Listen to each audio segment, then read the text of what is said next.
This is a SciStarter Live event. It's a weekly talk about anything and everything related to citizen science, a specific topic or project.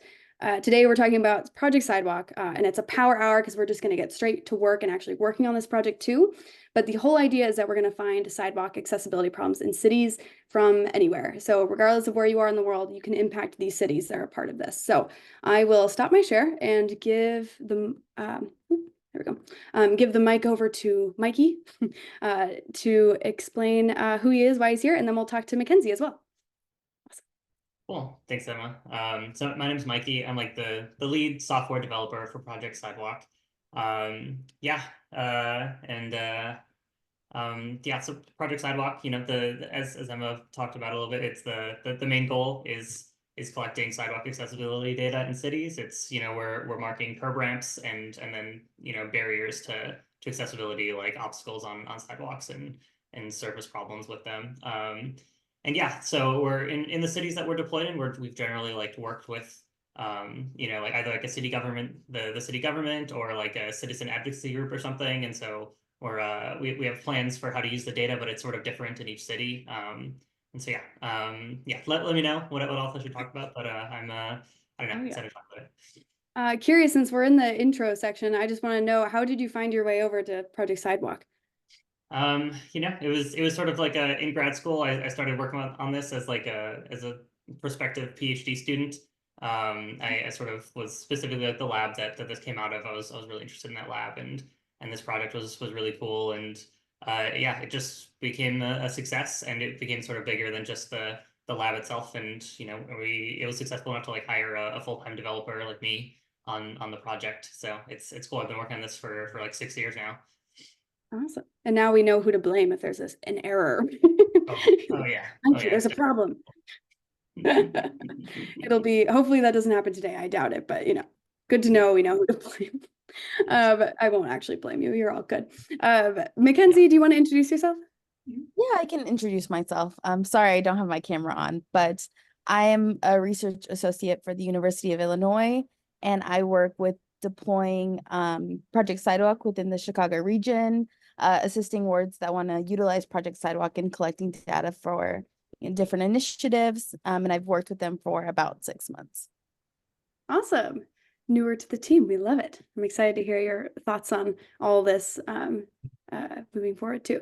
So I'm going to kind of push us into the process of signing up for the project. So for everyone listening, this is going to be what you should do in real time with me. And then we'll continue talking about what the project is, what the goals are, et cetera, while we practice as well. But just so for anyone who's like, yes, let's get started. I want to know how to do it. And then I can kind of stop paying attention. That's okay. I get it. Here are the general instructions to join. And so we are SciStarter. So we work through the SciStarter link so you can find more information. On your screen, when I clicked on that button, which I think I'm just going to go ahead and drop that in the chat. So our link to get to that project, and oh, just kidding, Roland already added it. So there's a scistarter.org/project-sidewalk. If you hop over there, you'll see the same screen as me. And the next thing you are going to do is you're going to hit the word visit. So assuming you're logged in, if you're not logged in or you don't have an account, please do log in or create an account and just make sure you remember what email you used. That is key to making sure that we can track across projects and see how well the SciStarter community is doing, and also so that we can make sure we can meet that 1 million access science goal. So we'll keep that on our radar. When I hit the visit button, it's going to send me to where? It's going to send me to Project Sidewalk. It's like a redirect link.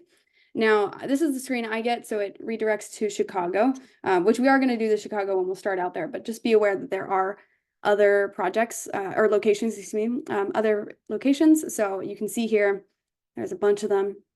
And I've done the Seattle one recently, so I have a login for the Seattle one. But for anyone who's doing this for the first time, if you have a specific city you'd like to work on, cool. If not, that's okay.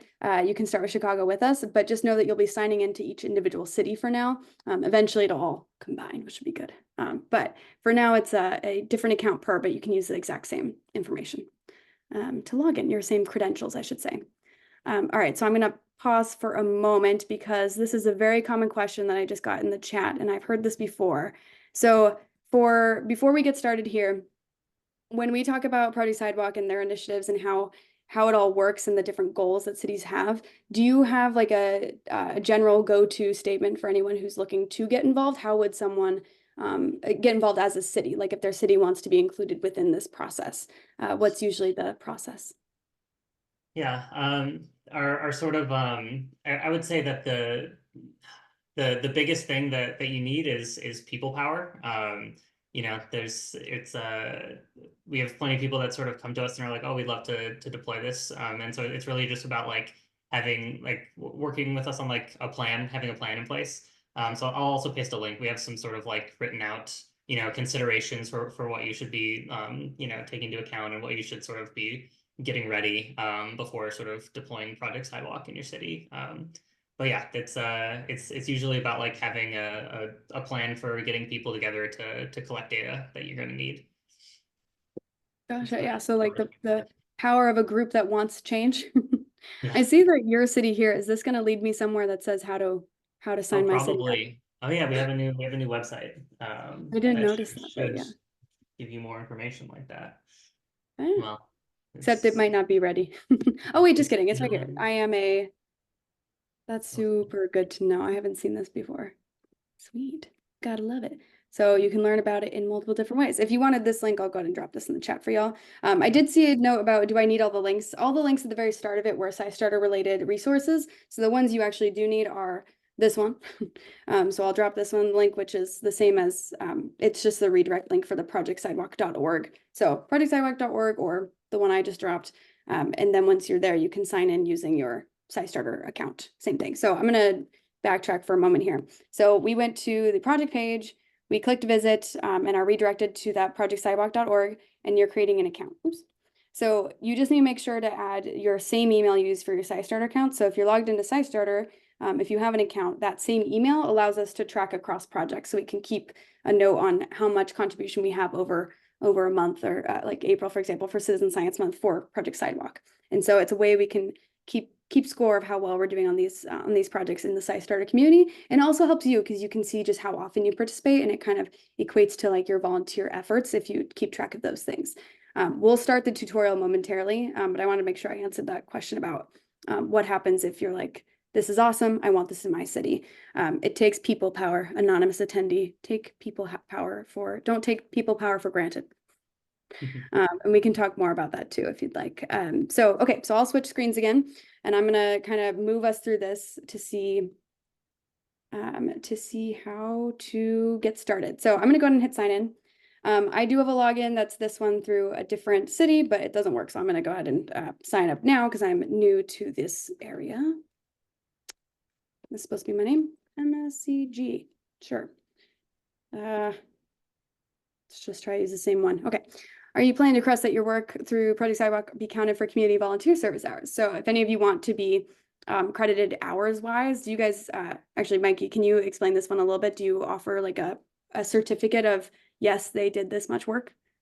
Really that sort of we generally work with a lot of like high school students who are, you know, especially during the pandemic, we started working with students who look for like remote volunteer service hours. So primarily this just will like, you know, give you some more instructions about how to we sort of like add a couple extra barriers if you're gonna like submit hours. We sort of like ask that you know, like send me an email and I give some feedback on your work and stuff like that.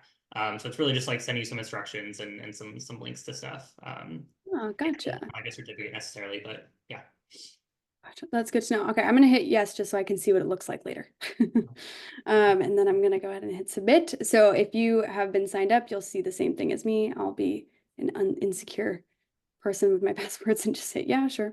Okay, and then we get some information about the community service hours. So I will come back to this later because I'm curious, but we'll go on to a different thing for the meantime. So hey, go back. Okay, so let's go to Chicago, explore. Generally speaking, I like tutorials, and so we're going to use this the tutorial. Although, did it just log me out? No, it didn't. Okay, yeah, let's get started. So I like the tutorial. It's a really solid one. When I mentioned the whole idea of like an ego boost for the foundations training, this is the type of project that's really solid in the way that it trains you so that you can make sure you're doing the right things. So we'll go through this together. I see some things in the chat. I'm just going to double check. Yeah, nothing in Arkansas. Yeah, that's a bummer. Eventually, get some people power and we'll get you there. Awesome. Yeah. Okay, so in getting started in this street view image, we have drawn an arrow to a curb. So I'm going to click curb ramp and find where they're talking about. So what we're doing is just labeling. Mikey, why doesn't a computer have the ability to do this? Yeah, it's sort of tough. I think that, you know, we've been trying to see if we can get computers to do it because, you know, we don't want to be taking up everyone's time. And honestly, like performance for like predicting whether a curb ramp is there isn't too bad. Like curb ramps are relatively clear if you're trying to like analyze an image with a computer. So like, but you know, a lot of other things are not so clear. Like a lot of things are context dependent. Like, should there be a curb ramp here? Like Mm. that's a question that takes a lot of context. So ultimately, there's still a lot of stuff that humans kind of need to do as of right now. But there's a lot of active work in trying to automate as much of this as we can. But yeah. Sweet. Okay, so are we a part of the process of making it easier for computers to do this, like machine Yes. learning? Definitely, we now have like a huge data set with, you know, close to 1 million labels, and that's really helpful for being able to train machines to do these kinds of things. Awesome. It's a Yeah. million. Wow, that's impressive. I like the sound of that. Okay, so I kind of clicked the button without explaining what I was doing, but by hitting this one, I was able to write it was passable. So if I went back in, you could see I hit the 1 for passability, mostly because it told me to do so. But for knowing why, it shows you an example where it's in the right spot. It looks like a normal cross. There doesn't, or curb ramp. There's none of these things are needed to tag. Nothing looks like a problem. It's not steep. Doesn't look like it's steep anyway. There's not debris or pooled water, so I feel pretty good. I'll go to crosswalk. Click beneath the flashing yellow arrow. Cool, I see that. There's a crosswalk. I did it. Okay. This also looks passable to me, so I agree with what's being said to me. But apparently, or what do you think, or what are the usual problems with the crosswalks? You know, sometimes it'll be if it's going over a train track that can be sort of difficult, or there's often, you know, surface problems. People will kind of maintain, and it's easier to maintain sidewalks than sometimes there'll be like large potholes and stuff right where the crosswalk is too, which is, you know, annoying for cars but worse for pedestrians. Yeah, definitely. I mean, even in a car, I've definitely felt, oh gosh, this is gonna pop my tire or something, like a immediate worry for something to happen. So that's a good point. I didn't think about that. The most Okay. the paint is faded, you know, like often there's just like some faint lines that you can barely see, and yeah, that's the biggest Ugh, problem. not bueno. I bet all of us, I mean, can anyone in this call raise their hand and say that they don't ever use sidewalks? I feel like I mean, that should be impossible, right?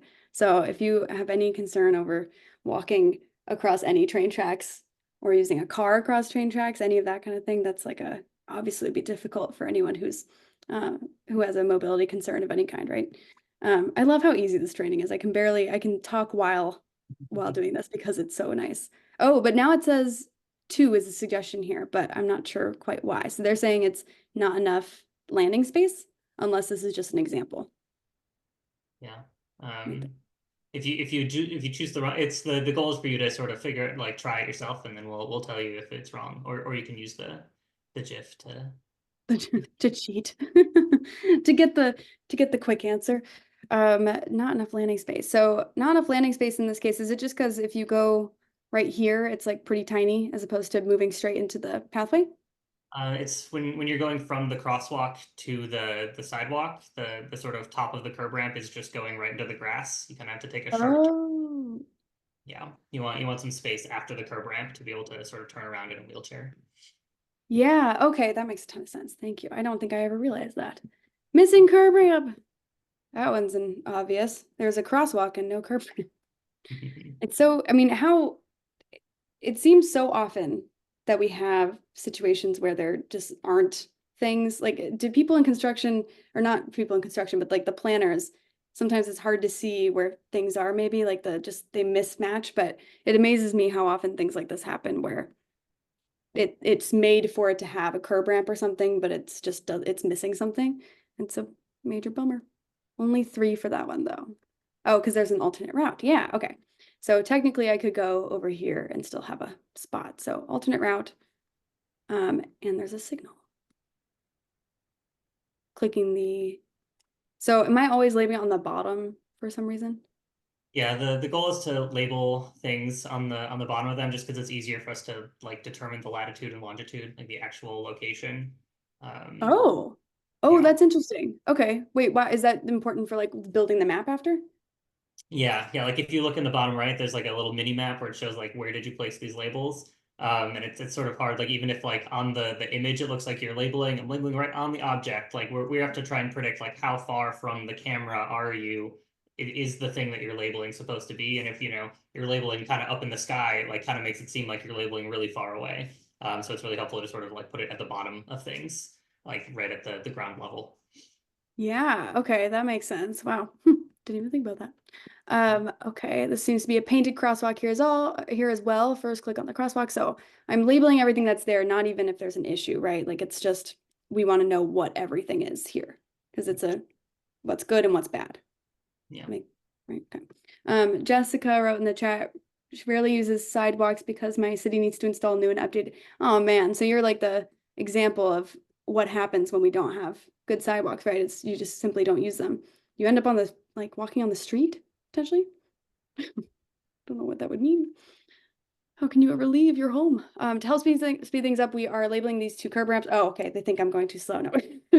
In the future, you should label all of these. So we're going to go through all of them. And part of today too, I know there's a thing called validate, and I think that one goes really fast. So once we've gotten a hang of this, we can switch gears to that one and show off that labeling activity too, because I think that one's fun to do like randomly too. You can do that one on your phone too, I believe, which is very nice.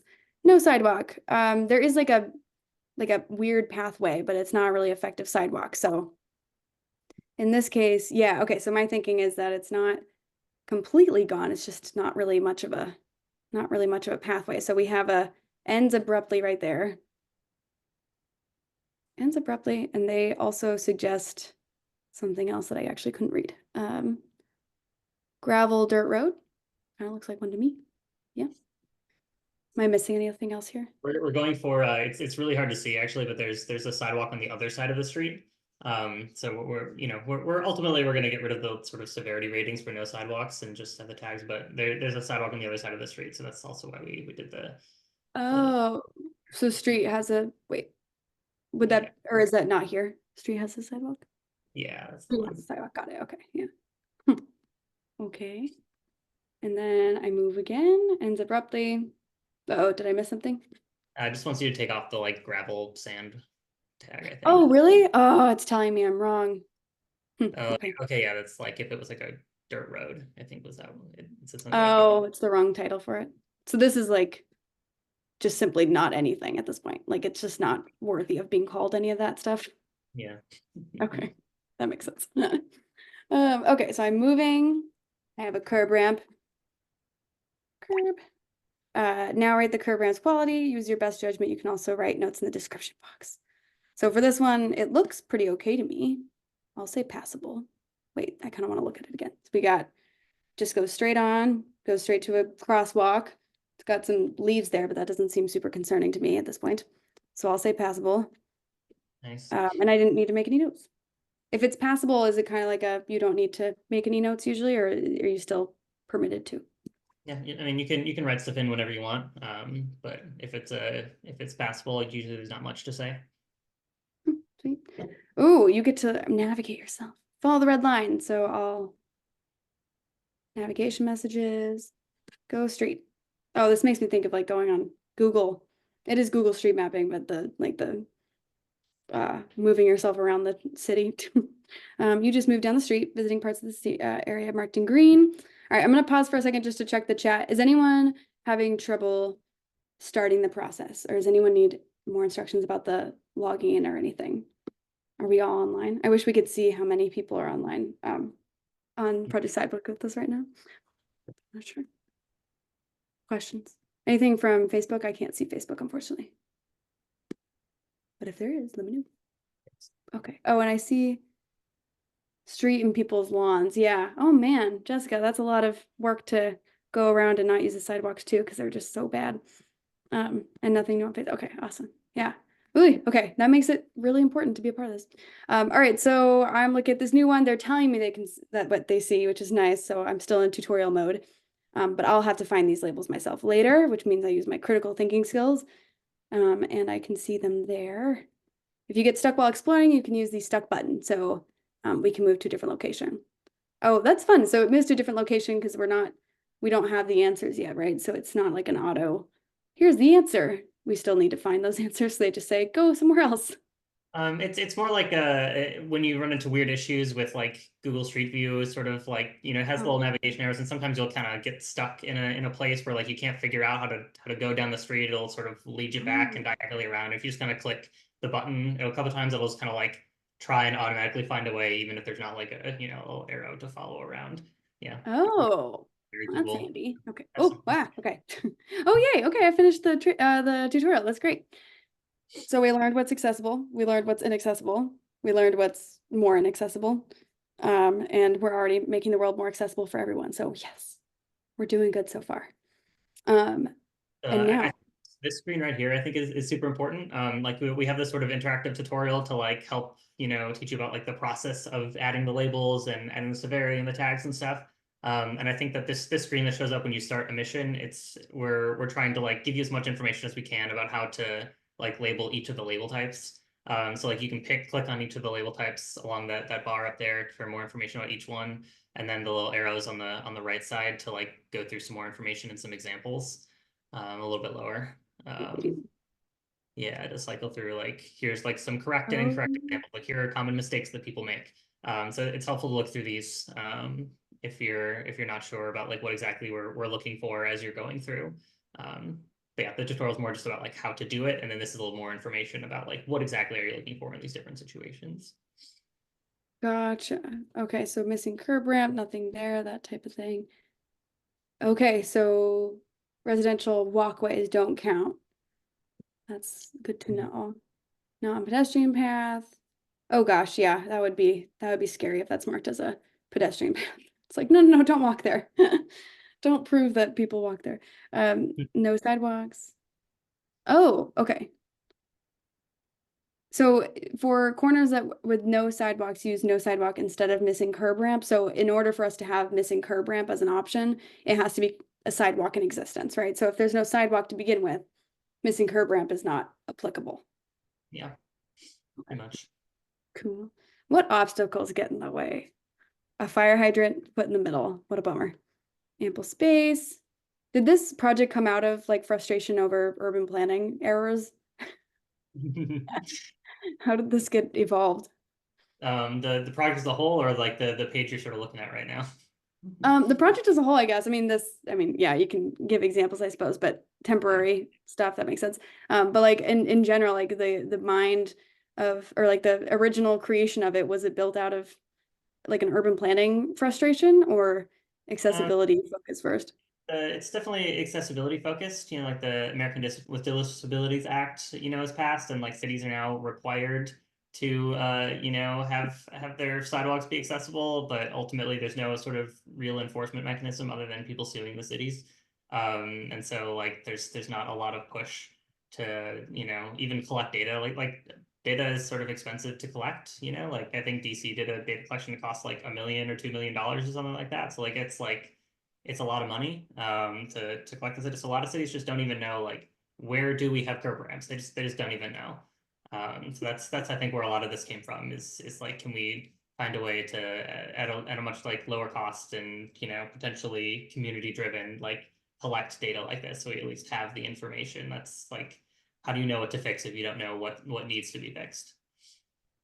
Definitely. Yeah, that makes a ton of sense. So a mix of everything, and I'm glad that yeah, getting that data like more accessible makes more of a, I mean, you wouldn't know what to do if you didn't even start with any data. So you can be as frustrated as you want about the sidewalk you're on, but if there's not enough information about the whole city, you can't really do much, or like the process of fixing becomes more challenging.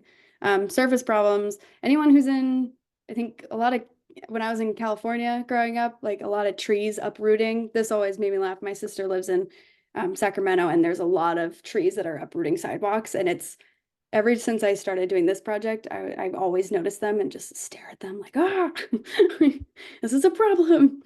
But don't normal sidewalk tiles. Oh, interesting. Okay. what if the sidewalk tiles are technically on purpose, but they're really bad? Like just poorly. They're really bad, then you label them. Like if there's like a whole like, you know, because height difference and it's really gonna be bumpy for someone, like definitely label it. It's just sort of like just because there's, you know, it's not completely smooth doesn't mean you need to label like every single step that you move. Okay, yeah, that makes sense. No sidewalk. Where was the do not place label there? Yeah, it's not on the grass. I remember seeing one where it's a large pathway, but only part of it is the actual pathway. So sometimes there's like really wide walkways. I'm trying to think of the example I saw. It was one of these images, but I haven't seen it yet. I think What was that? probably in the obstacle and path section. Oh, maybe, yeah. See stuff in the way. This one. Well, actually, I mean, that's a good example, I guess. It was like a pathway where it looks like there's a sidewalk in the middle of more pathway. Like it's just kind of like an urban, like sidewalk, but it's like a certain area in the middle is used as the pedestrian walkway versus the sections on the sides that have like a bike rack or whatnot. Like you're not supposed to label anything outside of the actual pathway built for people to walk on, right? Which I guess maybe it's not on here. Well, maybe we'll run into one and I'll mention it again because that one also was one that I got tripped up on. Let me see where I am. Pedestrian signal. So not marking anything like this. Pedestrian signal means the ones that say, now you can walk, now you cannot. And then we're looking for like a light that changes. This pole does not show track. Yeah, no. That blocks cars. Okay, surprised. cool. What was that? You'd be surprised. It's just kind of like any poles at an intersection, people are like, ah, pedestrian signal. Oh yeah, this would probably trip me up too because it's a signal, but because the walkway isn't there, I might go too fast. Ah, okay, yeah. Only for pedestrians. We are people focused, walkers focused, people on the ground and not in cars. Okay, so now I'm in Chicago, which is the real one, right? I'm on the real thing now. Yep, you are really doing it now. Okay, now we test my skills. For anyone hanging out, if you can help me in the chat, if you have answers, I have the chat open. So if I mess things up, feel free to tell me. So at this point, I'm labeling everything, right? That much I know. So I see a curb ramp. Looks good to me. Lots of space on the side. Doesn't look super steep. Okay. Now I'm trying over here. Same situation, looked okay to me.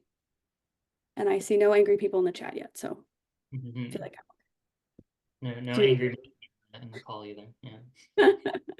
Perfect. Okay. And this is a crosswalk. And I'll maybe do 2 of these and then we can go to validate because then we can get more input from the people with us too for the last bit of time. All right, so this is just the crosswalk, right? I clicked on, yep. All right, so now I'm looking at it being totally fine, I think. Doesn't look like paint is fading, no broken surface. I really appreciate these tags. They're helpful to know what I'm looking for and keep looking for. Is there a way to check the tutorial again? Is there a button to like go back to find, oh, like how to label? Is that what you recommend? There's the retake tutorial button actually at the top left there too. Just 2 buttons left. Gotcha. Yeah. And the And how that to would label. change the screen though? Would it send me back here afterwards, or would I just open the cells like in a different tab? I think it would send you back here afterwards. Yeah, I think it would send you back to the same place. Yeah, but ultimately, I think a lot of the best information is on that first screen when you start a mission. So also, if you like refresh the page, I think it'll just probably show you that set of stuff that you can sort of look through. I think we put all of our most important information there too. Oh, gotcha. Okay. Sweet. So there are ways to get your information back. I don't think there was anything else on here, but I check here. So curb ramps, missing curb ramp, obstacle and path. I didn't see anything. So they're starting me off easy. Well, the main thing you want to do when you first drop in is like do a 360 like spin and make sure you're sort of getting everything where you're located. Oh, okay. So even though you're starting here and it says to move forward after you're done, but the labeling prompts you still have to go across. Yeah. Okay, and label them. All right. Ideally. And zooming in with like hitting the letter Z or the button on the left is probably helpful too. Okay, so this one looks okay. I did see an issue on the crosswalk though, so I think that's okay. But on this crosswalk, does this count as like faded?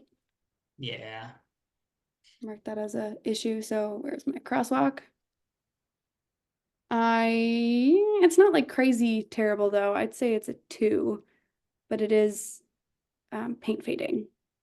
And, Is that a yeah, is and that like a that surface might be kind of broken too. That looks like, yeah, it's not yeah. not terrible. Looks like they've tried to pave over it a bit. Like, a 2 or a 3, not bad. Where'd it go? 2 or 3 broken or uneven surface broken. It looks messed up, bumpy. I'll label as a 2 because it doesn't seem super deep. But is there like you said 2 or 3? Would you have gone with a 3? Um, Probably, What's we're your also reason? in the process of sort of making this scale smaller and making it like a 3-point scale instead of 5 points. So there's less of sitting there being like, oh, is it a 2 or a 3? It doesn't matter that much. Yeah. Is that making like a big difference? You think it's not a problem, sort of a problem, actually a problem? So just it doesn't impact the data. Like that's still good. Yeah. There's Yeah. nothing- It still looks like that's going to be sort of sufficient information. The exact differences probably aren't that important almost all the time. Okay. I'm wondering if this looks like a broken surface issue, but this one is kind of hard to see. If it's like cracked like this in general, would you still label that as a broken surface? Looks like Yeah, it's kind of a toss up for me. Like I probably wouldn't. Like it's not really like oh, there's a bunch of like cracks and it's gonna like cause a big problem. It's just like the like tactile warning isn't perfect. mm, Um right. yeah, honestly, Okay. I'm not totally sure. You'll run into lots of sort of ambiguous situations like this, and you kind of have to use your best judgment and lots of things. You'll see a lot of things that you only see once, and yeah, so it's kind of tough. True. I did actually, for everyone listening, if you have done any other projects beyond this one, it is interesting to me how often, like we have images like on Zooniverse, for example, or other projects that are looking like a database, like you're looking at images and talking to the project leaders, oftentimes, or a lot of the times they'll be like, could be either or. And that's kind of the, at first I was like, why don't they know? They're the experts. But at the same time, it's like, this is exactly why we use the power of the crowd. It's like the rational looking at the whole story from everyone's point of view instead of just like the perspective of one person. And so even if they're not sure or not convinced, that's kind of what makes it better to do it this way too. So at least in the examples in Zooniverse, it was kind of that's a benefit to it. So I think having that many perspectives of yes, this is a problem versus no probably helps with the gradient of how challenging it might be to pass too. Yeah. So if you're unsure, so are the project leaders sometimes. This one looks more cracked to me, so I'm gonna mark it as a, oh, but it's, okay, so if this is a cross or a curb ramp, let me go back. So curb ramp, let me get rid of it. That's not a missing one, it's a curb ramp. Oh, I just hit the wrong one, never mind. So I'm labeling this as a service problem. Learning already, make mistakes. Nice. Make the mistakes. Oh, that's bad paint. That one. And then okay, let's see. Bad paint. Paint fading. I don't see any broken areas though, which is good, but I can zoom in just to check. I mean, it's a little bit of brokenness, but unless that looks bad right there, but it doesn't look too terrible. Okay. Still agree with my answers. Yeah, on the fence. Yeah. On the fence? Oh no. What Yeah. areas?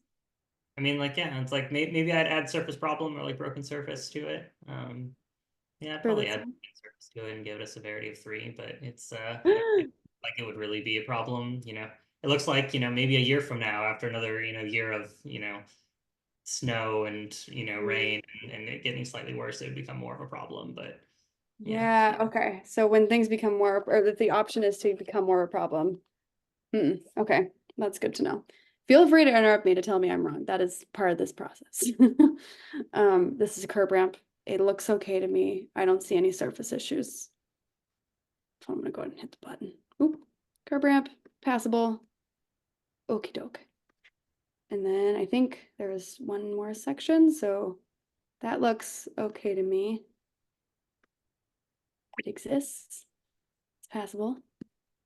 And then this is a super fainted. Oh, that's bad too. All right, so crosswalk, labeled, 3, broken surface, and paint is fading. It's And then I, yep. What was that? Speeding up, it's great. Yeah, it's Yes. sort of like a slow, it's usually a slow start to get used to it. That's why also I think we should switch to validate too, so that we can see what those of us online with us think about those ones, because those are fast. So if you're looking for like something to do for a minute, I really like doing that just out of fun. Also, I'm slow at this because if I'm talking through it, need to make sure I'm hitting the right ones. Curb ramp looks good. There's plants, but those don't look like super severe plant messiness Looks to okay me. to me. Yeah. All right, so passable, and we're good. Okay. So now we're here. I'm only doing 2% of this mission. Will it save my progress if I exit to go to Yeah. validate? Okay. Yes. Yes. The last thing I should probably, before we move on Yeah. to validating, is especially because the tutorial sort of you're just kind of in one spot and you just take like one Mhm. step forward. But ultimately, like what you're going to do, it's not just labeling the intersections. You're walking all the way down the street and you're going to move forward and you're going to check left and right, like look at both sides of the sidewalk and the sidewalk on both sides of the street and check for surface problems and cracks and stuff like that and obstacles in the path. And so it's just, it's super helpful to, take a step forward, almost do like a 360-degree turn, because it'll be, you'll be surprised at how much like things will look great from one angle and then you move past it and look the other way. And like, that's when you see the huge height Oh. stuff. So it can be helpful to look backwards too, and not just kind of peek left and right and keep moving forward quickly. In general, like we want you to sort of move more slowly and be more careful and make sure you label everything, rather than just sort of like trying to quickly move through it. But yeah, that's the last thing I wanted to make sure to mention before we sort of move on to validating, is to check both sides of the street carefully for all sorts of problems.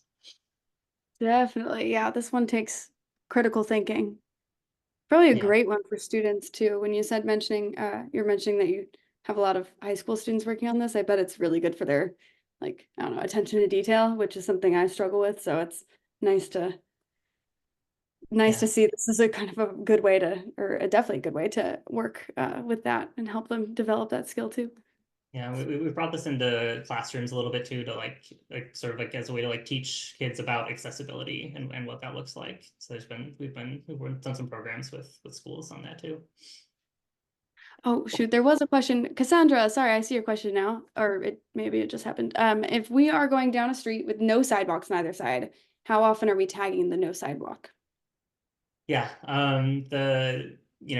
sorry we don't have great training on this, and hopefully we change this in the future. But what we want right now is to basically like once every like step or two that you take. So if you look at your like mini map on the bottom right, it should kind of look like you're drawing a line of purple labels. If you just kind of like label every like step or two, you'll sort of like make a line of purple labels on each side of the street. So at every time I hit, when you say step, you mean like every time I go to a new section? Yeah, like a new image. Okay, that's good. Yeah, or kind of just try to draw the labels, draw a line. That's good to know. I didn't even think about that. That's a good question. Oh, wait, I should go back. Well, we're looking at, is this a curb ramp? So let me go back. Oh, now we're looking at surface problems. Sorry. So if you join on the validate one, which by the way, I'll just drop this in the chat actually, because that might be helpful. If you drop straight to validate, you might get different missions from me, forewarning. So mine is surface problem before it was saying curb ramp. Does it just go at random, different things? Yeah, pretty much. We like, try and base it off of like what needs to be validated in the city, but there's definitely some randomness to it, so you see a bit of everything. It's like, Sweet. learning how to like do the sort of explore page where you're doing everything yourself. Like the validating is helpful for learning how to do that. Honestly, seeing what other people have done can be helpful. Yeah. Okay. Sounds good. And then I'm looking at the ones that are labeled incorrectly. So we're double checking what people have said in the past. So this one is definitely a surface problem. It's an uprooted tree. We've got this, which we talked about earlier, and this one is not actually on the pedestrian pathway. So, oh, actually, here's a good example. So this line behind these poles, that would mean that these poles are not obstructing the area, right? They're technically off to the side. Yeah, generally, yeah, that's a common thing that happens. It's like there's, it's sidewalk surface, but there's kind of an area that's meant for poles and stuff, and that's totally fine. You don't need to mark obstacles there, as long as the sidewalk is wide enough for like a wheelchair to get through. Gotcha. Okay. Yeah, that definitely helps because I've run into that one a couple of times. Okay, so is this a surface problem when we're only looking at where this is? Yeah, like kind of the general vicinity. Like there's some inaccuracy to it, but And service problem in this case, are they, I mean, it sounds like they labeled the pathway to, or the curb ramp, so there's a lot of stuff next to here. Should we be considering this or only the ramp? I think probably like only the ramp area for like it's kind of, you know, hard to tell, but I think also even like sort of above the label you might consider like those sort Okay. of cracks up there. Like there's enough stuff in the vicinity. Like it doesn't need to be like super like in very localized, but yeah, I see enough stuff that's a problem in that vicinity to say that it's a to hit agree. Yeah, and they're definitely, I mean, severity 1 is not exactly super extreme either. So that's, I mean, this doesn't look like a giant hole in the ground or anything, but it's definitely cracks. So that makes sense. Okay, this looks like a not pathway or not a pedestrian pathway. I would So with that. I disagree. Yeah. I disagree with this one. If you disagree, please add your reasoning here. So this is not a pedestrian.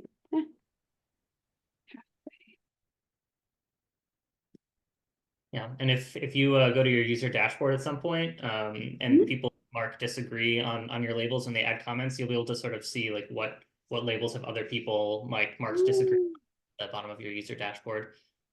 Probably you won't have anything because you just started, but yeah, it would be down there at the bottom. You'd see some images of what people disagreed with and the comments that they made. So those comments can be for, Makes me people feel good right now, but I haven't done much yet. So know. sweet. Okay, so this is a service problem. All right, friends in the chat. Is this a service problem? Not, you've seen a couple? What do you think? Give me the answer so I can get it right. If you hover over the label, it should tell you like the severity and tags that they added. Does this look bumpy? Behind a car, which is not the most easy. It does look bumpy to me, but not super crazy. Any advice in the chat? Waiting on y'all. No? Maybe. All right, well, this one, honestly, I don't feel like this is that bumpy, but maybe it's not, like severity is not that high. So maybe I'd agree just simply because it's not,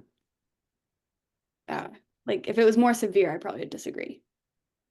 Like I would probably mark disagree, but you know, Really?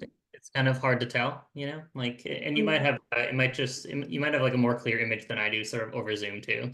Because it's kind of like if you can actually tell that it is bumpy, then yeah, you should hit agree. But at least for me, I can't even really tell if it seems bumpy or not. That's true. It's shady, so it might be like it looks like there's like little marks on the ground, but it might be plants. Now I'm looking at it. So it could be because of the plants. So I'll go ahead and hit disagree too and just say it doesn't look bumpy. So if you are, that's not how you spell bumpy. Bumpy. It doesn't look bumpy. Does this mean, or how many people are looking at each of these? Are there multiple or is it just the validation is checking those? So if I was wrong in my validation, would that be a problem? Other people should end up looking at it. There's yeah, you know, if something hasn't been validated, we prioritize that one, but other labels definitely get double checked by people. Okay, cool. The width of the crowd. Yay, the crowd. This does look cracked. Not super intense though, but maybe here more than anything. So I'm tempted to agree. Any reason I should pause and not agree? No, seems good to me.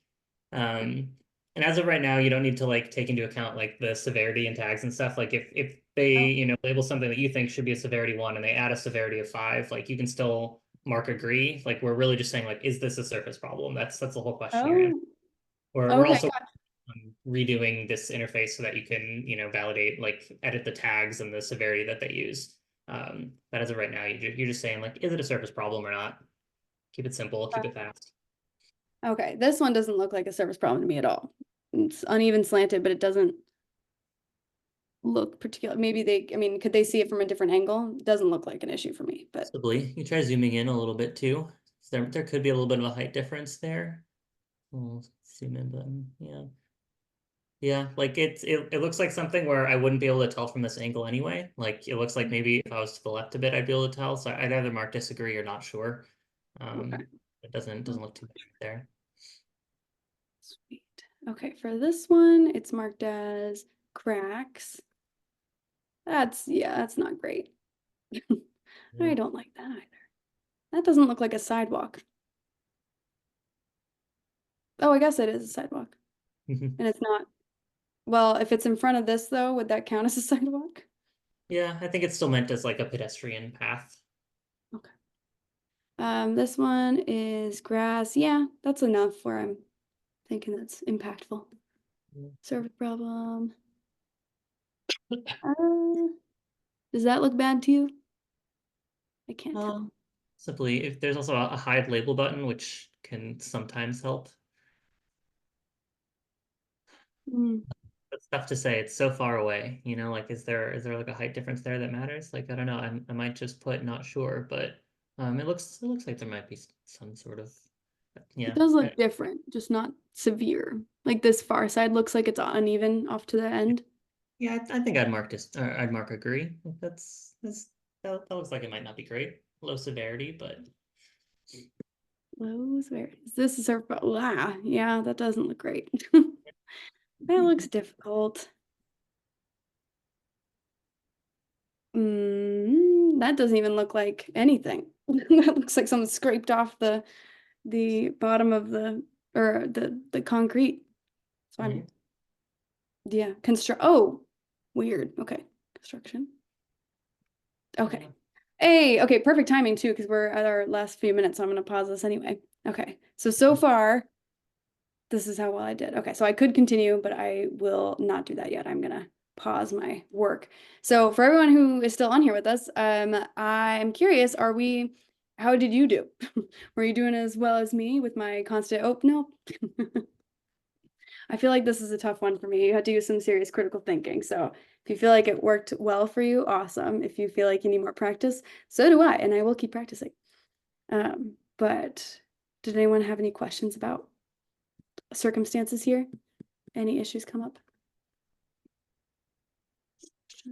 I did want to ask before we close out, we run out of time, I wanted to ask about like after this process happens, what happens with the city that has you contracted? So when all the data is in and things can happen, what is the goal and have you made that goal anywhere? Success stories. Yeah, it's sort of different in every city that we're working in, because sometimes, a city government is coming to us and they're like, can you help us collect this data? And so it's sort of like, all right, now they have this inventory and they'll use it to prioritize where they make improvements. And sometimes it's about like a citizen group and they're like, cool, now we have this data and we can like, do whatever we do with it. Like it's like create routes for people with wheelchairs. Like what's the best route between these two places, or like what are some good neighborhoods that are more or less accessible, and that's how we want to use this data. I think one of our bigger success stories, one of our like first success stories, I guess, is we worked with a small town in Oregon called Newburgh. And we were working with just sort of like citizen advocates there collecting the data, and once we finished the data collection, they like presented the results to the city with some sort of data analysis, and they were successfully able to lobby for it. It was another like $10,000 to $20,000 in funding for fixing sidewalks in the city, just by sort of presenting the data and like what is missing with the scope of the problem. And they're able to sort of advocate for more funding for sidewalks in their city. It's sort of like a smaller scale example. I can't necessarily do that in Chicago, for example, but we're working with a lot of different like each ward in Chicago has like their own sort of local government, and we're sort of working with a couple different groups in different wards to make use of the data. And maybe Mackenzie knows more information about that. I'm not sure, but yeah, that's I Yeah. think I know them. Go ahead. Yeah. Sorry. So usually the way we try to market it towards getting communities involved with Project Sidewalk is really just the difference in collection of data. So certain wards will use like resident complaint system, where residents will submit complaints about problems with the sidewalk infrastructure. And so we really try to market Project Sidewalk as the most equitable way to gather this data, and then therefore the most equitable way to prioritize improvements. So anybody who works in local government can say like, listening to just resident complaints aren't always the best way to identify the problems, just because the loudest voices aren't always the ones who need to be heard the most. So really it's just driving home this point of this is the most equitable way to identify these problems and address them. And then other ways kind of to utilize the Project Sidewalk data we're leaning towards now is towards grant applications, which that's really at the city level. So federal agencies releasing these grants for infrastructure improvements, like safe routes to school or things along that sort. And Project Sidewalk can be used as a tool to collect that data and then use it to tell a story when you apply for grants. Nice.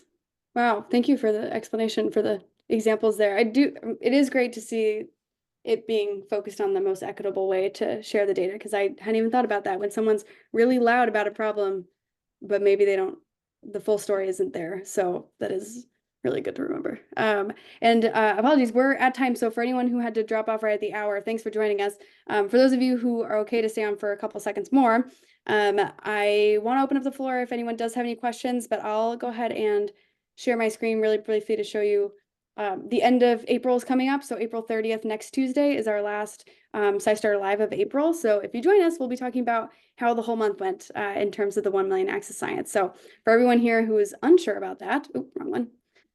Unsure about that, if you were to go to SciStarter and hit 1 million acts of science, you can see all of it. And if you don't have a SciStarter account yet, by the way, you can still report your participation today by reporting your acts as something you did and sharing what project you did. So you can even add in your information here instead of if you weren't able to connect it through your SciStarter account. So yeah, happy to have you all here. If you have any questions, you can reach out to info@scistarter.org and we'll get right back to you. But otherwise, we'll see you next week and any other event you want to go to. Thank you so much, Mikey and Mackenzie, for joining us. I'm glad you could help me with my categorization skills. So clearly I need to keep working on it. Thank you so much. You did great. Thank you. Appreciate it. Very much appreciate it. Awesome. All right, well then I'll let you two go, and the rest of you have a wonderful rest of your day, and see you later, Facebook. I'll go ahead and stop our recording. Let's see you next time. Thanks.